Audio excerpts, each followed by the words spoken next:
Muy bien, vamos a continuar con esta serie que hemos iniciado ya hace 7 domingos hacia atrás, esta serie que hemos titulado Jesús, en la cual estamos viendo algunos eventos muy importantes en la vida de Jesús. El tema que tenemos para hoy es el séptimo tema, que se va a titular Jesús, profeta, sacerdote y rey. Y en la ocasión pasada nosotros habíamos visto el evento de la transfiguración. Habíamos visto aquí en esta narración que presenta el Evangelio que el Señor Jesús muestra por unos momentos su deidad, muestra su gloria. Y esa gloria habíamos visto, de acuerdo primero de Juan 1:5, esa gloria fue luz y la luz que muestra el Señor, dice primero de Juan 1:5, este es el mensaje que hemos oído de Él y que les anunciamos, Dios es luz y no hay ningunas tinieblas en Él.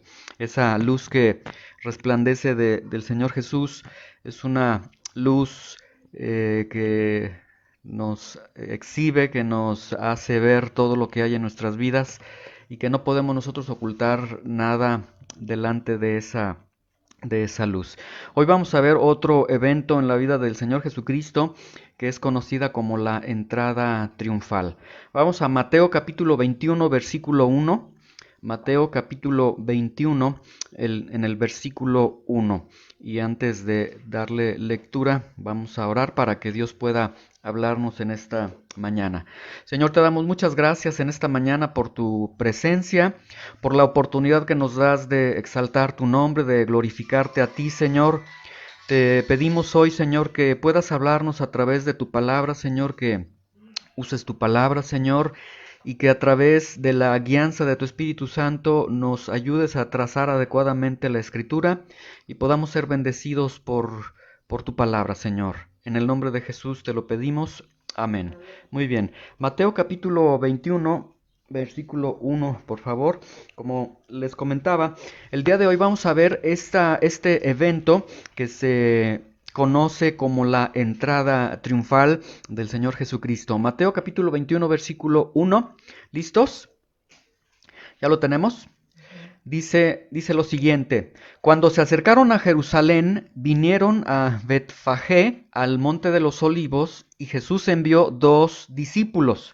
Lo que nosotros tenemos aquí es que Jesús se va a dirigir a Jerusalén y Jesús se está dirigiendo a Jerusalén en el tiempo de la Pascua. Ahora, esto es muy importante que nosotros entendamos tanto el lugar a donde se está dirigiendo Jesús como la ocasión en la que se está dirigiendo Jesús. Jesús se está dirigiendo entonces a Jerusalén y se está dirigiendo en tiempos de la celebración de la Pascua. La Pascua es una celebración a nivel nacional en la que todo judío tenía que asistir. De hecho, los judíos que vivían a 40 kilómetros alrededor, en un radio de 40 kilómetros de Jerusalén, tenían que asistir también. Y no solamente asistían los judíos, sino que de otras naciones venían a esta celebración. En específico, en esta reunión, en esta celebración de Pascua que se tiene en esta ocasión que está narrando Mateo y que narran también otros evangelistas, algunos eruditos bíblicos llegan a estimar que más o menos asisten alrededor de 2,5 millones de personas. Entonces Jesús va a una ciudad totalmente abarrotada, va a una ciudad totalmente religiosa con expectativas muy grandes en cuanto a aspectos religiosos, y es ahí donde Jesús se va dirigiendo. Vamos a leer nuevamente en el versículo 1 y vamos hasta el versículo 3. Dice: Cuando se acercaron a Jerusalén y vinieron a Betfagé, al monte de los olivos, Jesús envió 2 discípulos. Vemos que ya van a llegar a la ciudad y Jesús comisiona a 2 discípulos diciéndoles, es decir, a estos discípulos les da unas instrucciones precisas, les dice: vayan a la aldea que está enfrente de ustedes y luego hallarán una asna atada y un pollino con ella, desátenla y me lo traen. Y si alguien les dice que no pueden hacer eso, díganle: el Señor lo necesita y luego los enviará. Vemos entonces aquí que Jesús tiene un plan totalmente detallado, un plan totalmente realizado para poder tener una entrada, y vemos que Jesús quiere tener una entrada triunfal, quiere tener la mejor de las entradas a Jerusalén. Ahora, la pregunta, ¿por qué Jesús se preocupa tanto en esta entrada triunfal que hace a Jerusalén? Y en el versículo 4, ahí en Mateo 21:4 vemos la respuesta. Bueno, en el versículo 4 y en los siguientes versículos dice: todo esto aconteció, es decir, que Jesús se dirigía a Jerusalén, que era la Pascua, estaba atiborrada la ciudad, había gente religiosa, gente de otras naciones, Jesús preocupándose de que van a realizar esto para que mi entrada sea de esta forma. ¿Por qué Jesús lo está queriendo de esa forma? Dice el versículo 4, todo esto aconteció para que se cumpliera lo dicho por el profeta cuando dijo. Y vemos que entonces Jesús quiere hacer todo esto para que se cumpla exactamente la profecía que de él se había dicho desde el Antiguo Testamento. Ahora, ¿qué se había dicho de él desde el Antiguo Testamento? Mateo 21:5 al 11 dice lo siguiente: digan a la hija de Sión, he aquí, tu rey viene a ti, manso y sentado sobre una asna, sobre un pollino, hijo de animal de carga. Entonces Jesús quería asegurarse de que su entrada triunfal sea una entrada en la que la profecía decía: va a entrar a ti, Jerusalén, mi rey. Dios está diciendo: va a entrar mi rey. Entonces Él está entrando como rey. Versículo 8.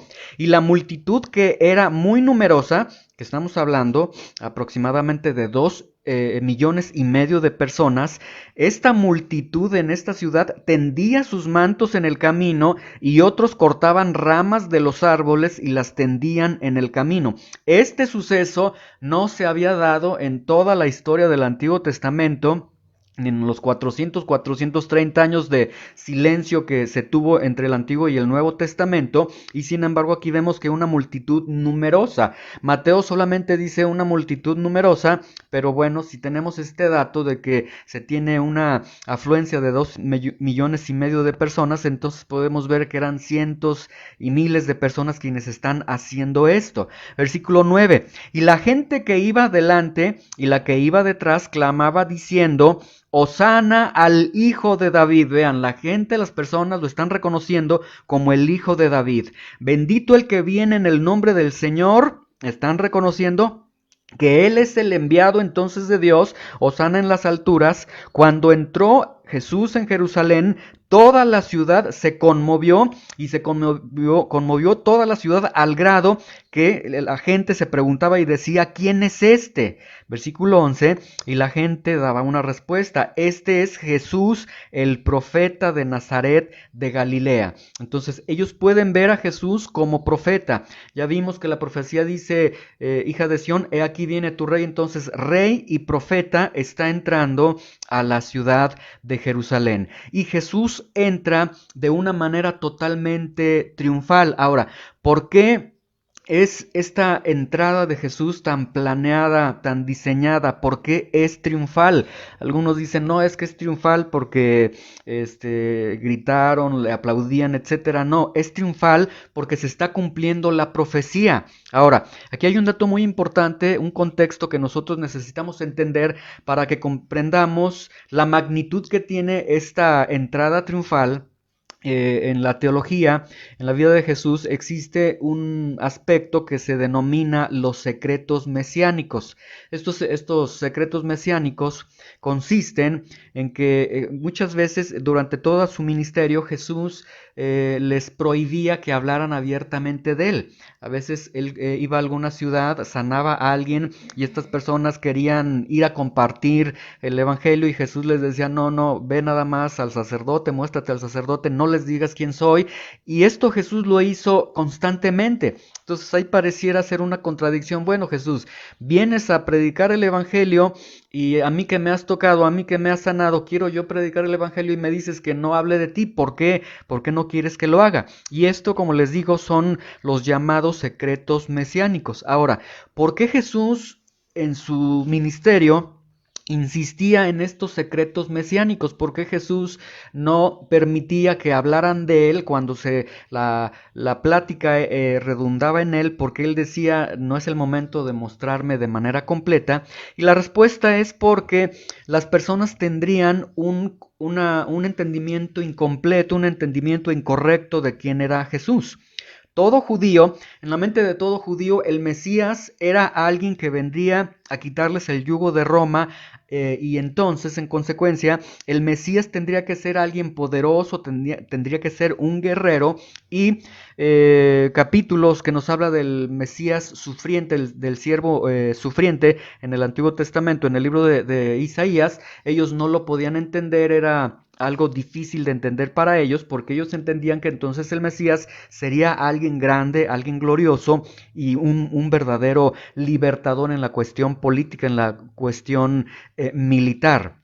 Y entonces Jesús por eso tiene esto que son los llamados secretos mesiánicos, donde él no muestra completamente su identidad. Ahora, aquí en Mateo capítulo 1, cuando Jesús va a entrar a la ciudad, él toma la decisión y dice, ahora sí es el momento de velar quién soy yo, y ahora Jesús sí va a mostrar quién es realmente, completamente, y él mostrará su identidad. Entonces, Jesús entra a Jerusalén en una posición de grandeza, ¿sí? Él no entra en una situación, en una posición humillante, en una posición baja, sino él entra cumpliéndose la profecía en una postura totalmente grande. Veamos nuevamente Mateo 21:10. Dice, cuando entró él en Jerusalén, toda la ciudad se conmovió, y la ciudad, cientos y miles de personas decían, pero ¿quién es este? ¿Sí? La pregunta, ¿quién es este? Ellos están totalmente consternados diciendo, ¿quién es este que puede mover tantas personas? ¿Quién es este que está entrando de esa forma? Porque está entrando como un verdadero rey, como una persona muy importante. ¿Por qué le aplauden? ¿Por qué le dicen el hijo de David? Etcétera. Y veamos el versículo 9. Y la gente que iba delante y la que iba detrás clamaba diciendo, Hosana al hijo de David, bendito el que viene en el nombre del Señor, Hosana en las alturas. ¿Sí? Entonces las personas preguntan, ¿y quién es este?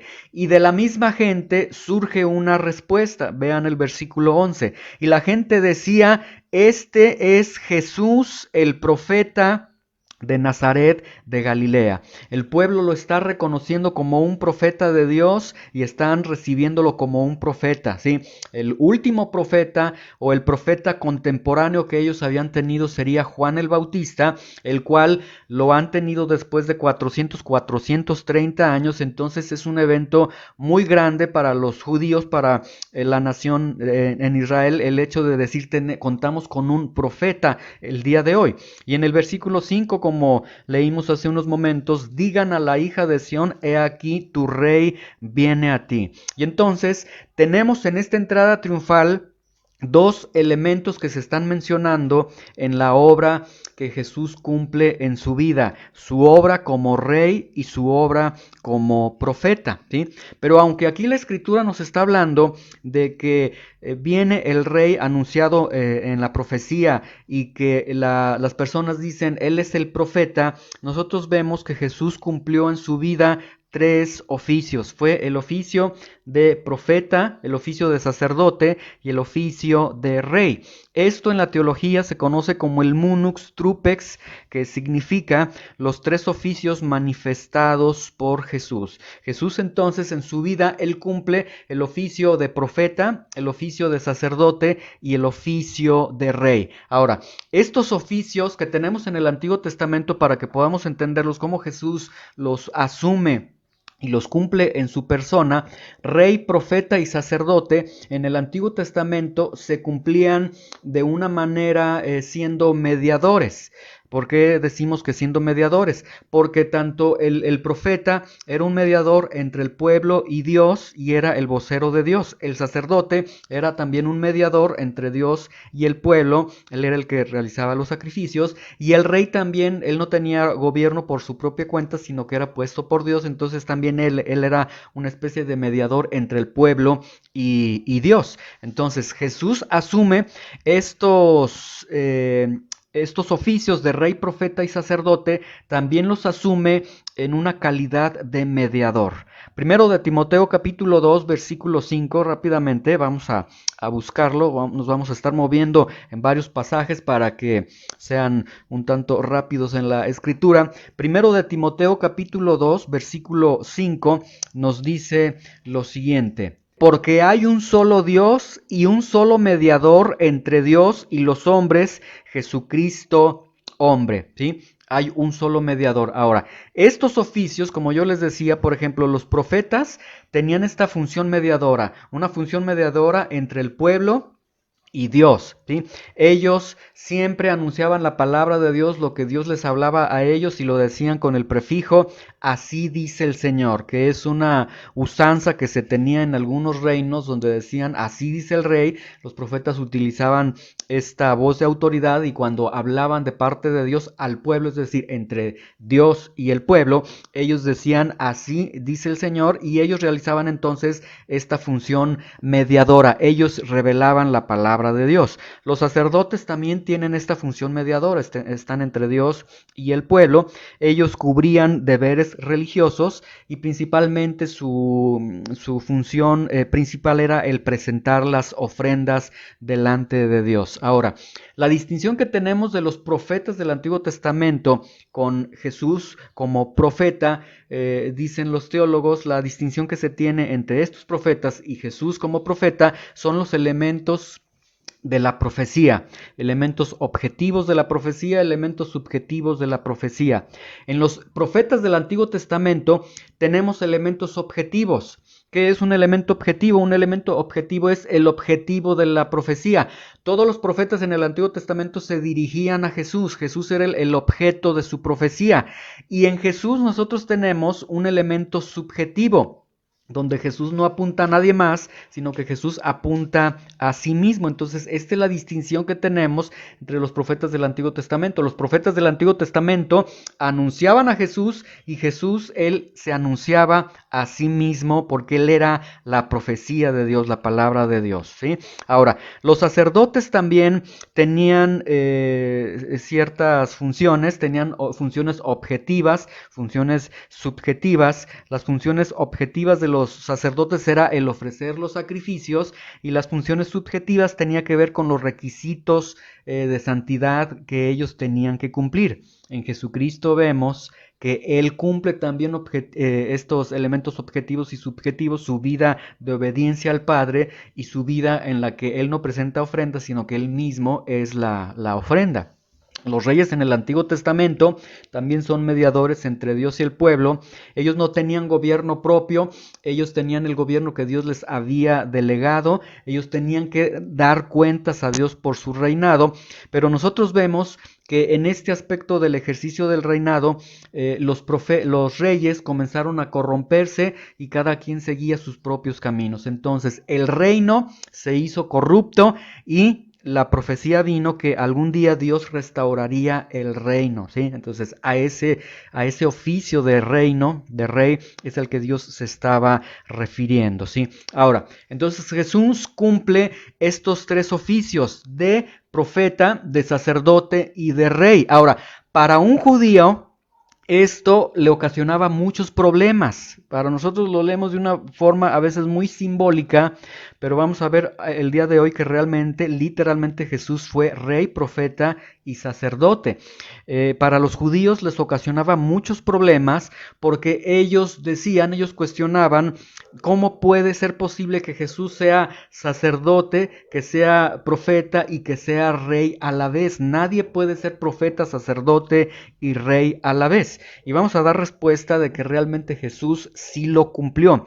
La profecía en el Antiguo Testamento decía que un día vendría el hijo de David y que el hijo de David sería de la tribu de Judá. Escuchen con atención este aspecto. Un día vendría el hijo de David y este hijo de David sería de la tribu de Judá. Ahora, surgen aquí los ataques y surgen muchas preguntas para desvirtuar que realmente Jesús sea el sacerdote, el profeta, el rey de Dios, porque la primera ataque que se tiene es ¿Cómo es posible que llamamos a Jesús hijo de David cuando David vivió 1000 años antes que Cristo? Entonces, ¿cómo es posible que decimos que se cumplió la profecía si David, de acuerdo a los registros que tenemos, él vive 1000 años antes de Cristo? Y vamos a dar respuesta para poder entenderlo. Vamos al Antiguo Testamento, segundo libro de Samuel, capítulo 7, versículo 12 al versículo 14.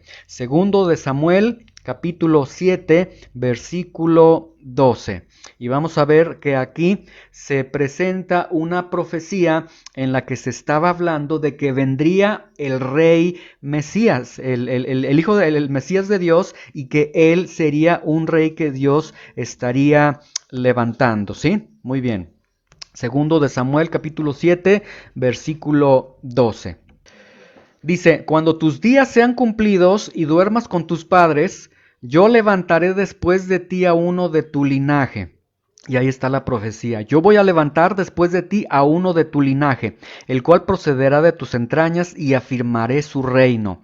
Él edificará casa a mi nombre y yo afirmaré para siempre el trono de su reino. Y vemos que ahí se está anunciando que Dios levantaría a un rey. Dice versículo 14, yo le seré a él padre, él me será hijo, y si hiciere mal, yo le castigaré con vara de hombres y con azotes de hijos de hombres. Ahora, este linaje del que se está hablando en el versículo 14, es el linaje intermedio que hubo antes de la llegada del Mesías, un linaje corrompido, imperfecto. No se está refiriendo a que Jesús sí hiciera mal, porque Jesús no haría mal, sino que la profecía está en el versículo 12 y 13. Yo levantaré después de ti a uno de tu linaje, él va a edificar casa a mi nombre y yo afirmaré para siempre, ahí está, un reino para siempre, el trono de su reino, ¿sí? Jesús sería de la simiente de David, sería de la semilla de David. Ahora,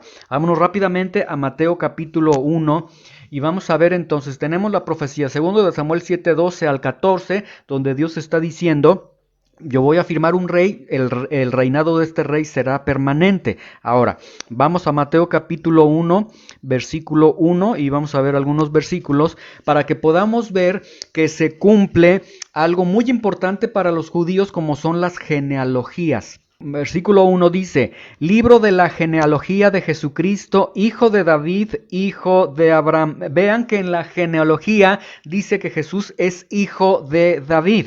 Ahora, versículo 2, Abraham engendró a Isaac, Isaac a Jacob, Jacob a Judá y a sus hermanos. Comienza toda esta línea desde el progenitor inicial. Versículo 6 dice, Isaí engendró al rey David. Ahí tenemos a David.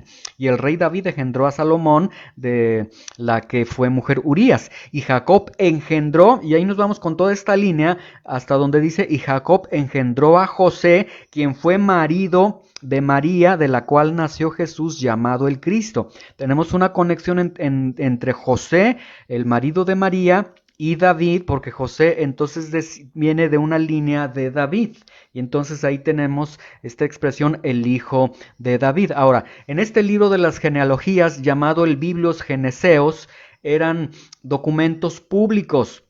Eran documentos que los judíos podían consultar, tenían una validez pública y aquí se aseguraba la pureza de la sangre. Si en una genealogía se veía la mezcla con alguna sangre extranjera, eran expulsados, no tenían la ciudadanía judía y no se consideraban parte del pueblo de Dios. Entonces, con los mismos registros, bueno, después vino una situación en la que un emperador hizo destrozos, perdieron todos estos libros, estas genealogías, pero el libro de Mateo nos habla de estas genealogías. Es interesante que todos los opositores de Jesús, ninguno de ellos que negaban a Jesús, atacaron los Biblios geneseos, las genealogías, porque las genealogías eran documentos públicos y nadie pudo argumentar que Jesús no era el Hijo de Dios, no era el Rey de Dios, vía pública, estaba totalmente comprobado. Entonces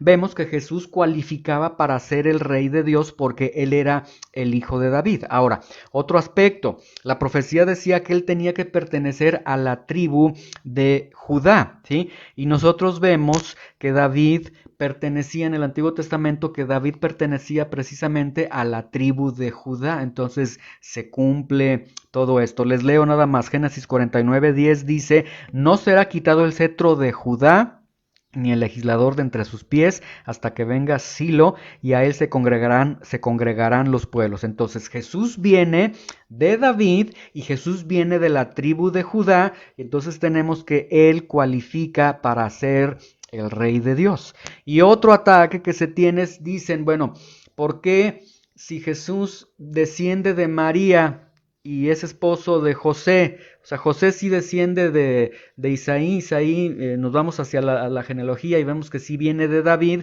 pero si José realmente no es el papá de Jesús, el papá biológico de Jesús, ¿por qué se dice que es hijo de David? Aún ahí atacan este entroncamiento y dicen, ¿cómo podemos decir que es el hijo de David? Y bueno, la respuesta es muy sencilla. José es papá de Jesús por adopción y por sangre es María.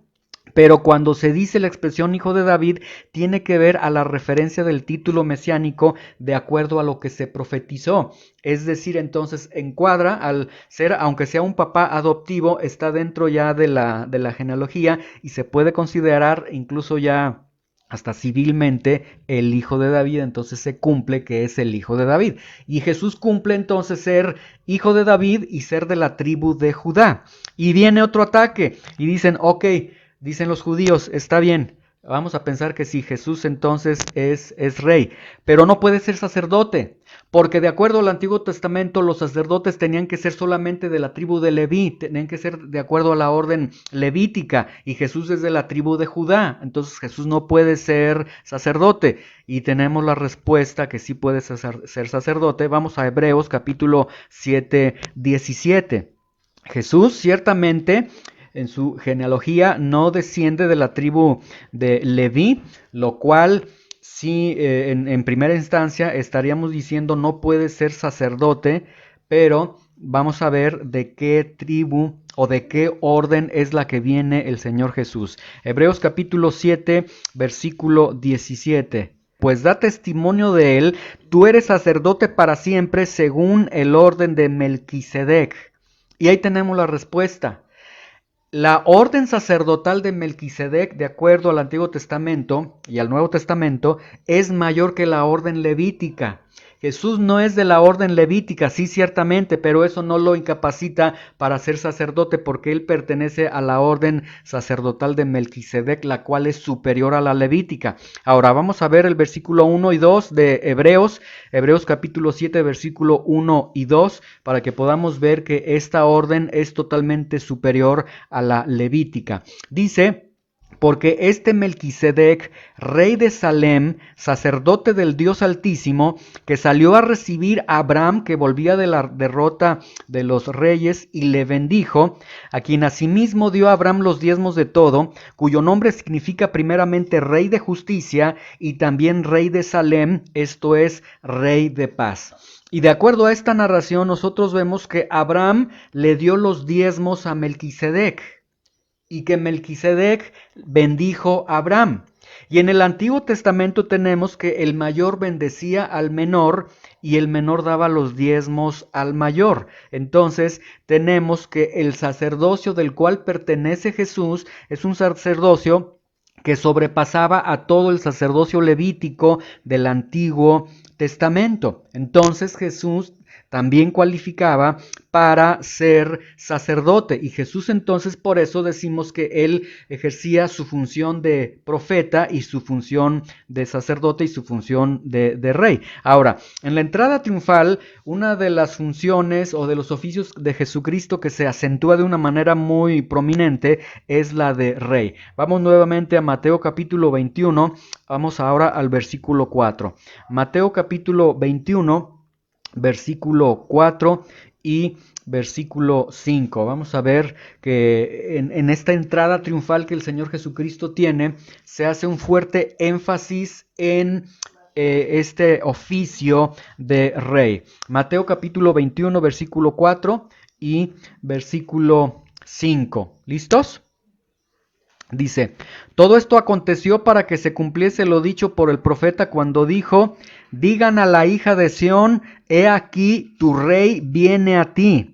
Viene manso y sentado sobre una asna, sobre un pollino, hijo de animal de carga. ¿Sí? Entonces vemos que Jesús entra como rey y de hecho en esta lectura que nosotros tenemos, Él es declarado también como rey. Ahora, no pierdan Mateo, vamos rápidamente a Lucas capítulo 1, 31 para ver que se estaba cumpliendo la profecía de que entraría el rey a Jerusalén y que Dios estaría restaurando entonces el reino. Este reino que los reyes desde el Antiguo Testamento, por su desobediencia, por su pecado, por su apostasía, habían arruinado, ahora en Jesús este reino sería totalmente restaurado. Jesús restauraría completamente el reino. Lucas capítulo 1, versículo 31, para ver este soporte bíblico y que podamos ver que entonces en esa entrada triunfal tenemos al rey que estaría restaurando el reino de Dios. Lucas capítulo 1, 31 dice, y ahora concebirás en tu vientre y darás a luz un hijo y llamarás su nombre Jesús. Este será grande y será llamado Hijo del Altísimo, y el Señor Dios le dará el trono de David su padre. Ahí está. Y reinará sobre la casa de Jacob para siempre, y su reino no tendrá fin. Entonces, esto que está diciendo aquí la profecía, cuando viene Jesús y se está cumpliendo y está entrando ya como rey en esta entrada triunfal, se cumple. Y esto significa que cuando Jesús entra como rey, se terminan el reinado de los reyes, se terminan los reyes. Ya no habría reinados temporales, ya no habría reinados corruptos. Ahora Jesús entra y de hecho se coloca como Rey de Reyes, como Señor de Señores. Y entonces, en esta entrada triunfal, nosotros tenemos una combinación muy hermosa, muy asombrosa de quién es Jesús, de lo que hizo Jesús como profeta, de lo que hace Jesús como sacerdote y de lo que hace Jesús como rey, ¿sí? Ahora, como profeta, Jesús no nos anuncia la palabra de Dios tan solamente, sino que como profeta, Él mismo es la palabra de Dios. Dice Hebreos capítulo 1, versículo 1 y 2, Dios, habiendo hablado muchas veces y de muchas maneras en otro tiempo a los padres por los profetas, nos dice que Dios había hablado de muchas maneras, de manera fraccionada, muchas ocasiones, habían revelaciones, ciertas revelaciones para Isaías, cierta revelación para Jeremías, nunca hubo una revelación completa de Dios. Pero dice en el versículo 2, en estos últimos días nos ha hablado por el Hijo, a quien constituyó heredero de todo y por quien asimismo hizo el universo. Juan 1:14, un versículo que ya habíamos leído, dice, y aquel verbo fue hecho carne y habitó entre nosotros, lleno de gracia y lleno de verdad. Entonces, Jesús, como el profeta de Dios, Jesús es la palabra misma de Dios. Dios habla entonces en el Antiguo Testamento, hablaba muchas veces a través de los profetas. A los profetas los acallaron, a los profetas los asesinaron, los ocultaban, hacían tantas cosas por ellos para detener esa palabra que Dios estaba hablando, pero Dios ahora dice, no los voy a dejar sin testimonio, y ahora es la palabra misma la que se hace carne y es Jesús quien habla la palabra. Recordemos en la sesión anterior, en el evento de la transfiguración, dice la voz que se oía en esa nube de luz, decía el Padre, este es mi Hijo amado, en él me complazco, a él escúchenlo, ¿sí? Entonces Jesús es la palabra de Dios hablada el día de hoy. ¿Quieres escuchar lo que dice Dios, lo que está hablando Dios? Escucha a Jesús. Ahora, como sacerdote, todos los sacrificios en el Antiguo Testamento, absolutamente todos los sacrificios que tenemos en el Antiguo Testamento, Hebreos capítulo 10, versículo 1 dice, tenían la sombra de los bienes venideros. Es decir, todos los sacrificios del Antiguo Testamento fueron simbólicos porque apuntaban al sacrificio de Jesús. Y Jesús cumple todos los sacrificios. Jesús cumple el sacrificio completo y en Jesús se cumple el sacrificio y Él mismo es quien se ofrece como sacrificio a Dios. Y como Rey, Él es aquel al que Dios, Salmo 110, versículo 1, le dijo Jehová, mi Señor, siéntate a mi diestra hasta que ponga tus enemigos por estrado de tus pies. Vamos a abrir rápidamente Filipenses capítulo 2, versículo 9, 10 y 11 para dar lectura a esto. Por lo cual Dios también lo exaltó hasta lo sumo y le dio un nombre que es sobre todo nombre, para que en el nombre de Jesús se doble toda rodilla de los que están en los cielos y en la tierra y debajo de la tierra, y toda lengua confiese que Jesucristo es el Señor, para gloria de Dios Padre. Entonces, en esta narración de la entrada triunfal, nosotros tenemos a Jesús que entra como profeta, como el vocero de Dios, y Él mismo, siendo la palabra de Dios encarnada, ahora Él es el testimonio de Dios, Él es la palabra misma de Dios. Él entra como sacerdote, nuestro mediador entre Dios y nosotros, y Él no ofrece sacrificio, sino que Él mismo es el sacrificio a Dios para que nosotros nos pueda abrir la puerta a Dios, y Él es Rey, que como hemos leído en Filipenses capítulo 2, versículo 9 al 11, tiene un nombre que es sobre todo nombre, para que en su nombre se doble toda rodilla. Jesús tuvo una entrada totalmente triunfal en Jerusalén. Aquí la pregunta y la reflexión es si en la vida de cada uno de nosotros, en la vida personal también, Jesús tendrá una entrada triunfal para cada uno de nosotros, ¿sí? Aquí nosotros debemos recordar que se tiene esta entrada triunfal, los hosanas, los benditos, el bendito el que viene en el nombre del Señor, pero después no pasó mucho tiempo cuando muchas de esas personas que estaban gritando, que glorificaban a Jesús, estaban gritando que se le crucificara, ¿sí? Entonces, Jesús plenamente cumple la función de profeta, de sacerdote y de rey.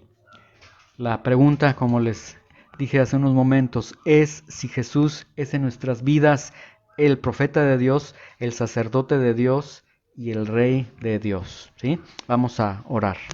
Señor, te damos gracias en esta mañana por tu palabra. Te damos gracias por la oportunidad que nos das de escudriñar tu palabra. Y en este relato tan hermoso, Señor, nosotros vemos una entrada triunfal, una entrada magistral, una entrada hermosa en la que se cumple plenamente la profecía, en la que entra el Hijo de Dios, en la que entra el Rey de Dios, en la que entra el profeta de Dios, en la que entra el sacerdote de Dios. Y Señor, estos oficios que cumple el Hijo plenamente en su vida, ayúdanos a reconocerlos en nuestra vida, ayúdanos a que sean una realidad en nuestra vida, que nosotros tomemos de la palabra tuya, Señor, que tomemos a Cristo, quien es la palabra de Dios, que nosotros tengamos a nuestro sacerdote, quien ha cumplido todo sacrificio, Señor, y que puedas reinar en nuestros corazones como Rey de Reyes, como Señor de Señores, Señor. Ayúdanos a no ser solamente una expresión emocional, como en esta narración de grande multitud expresando y glorificando, pero después vemos que muchos de ellos seguramente se unieron a la voz de que sea crucificado. Señor, te pedimos que abras nuestro entendimiento y te damos gracias, Señor, por estos oficios en el Señor Jesucristo. Te damos gracias. Amén.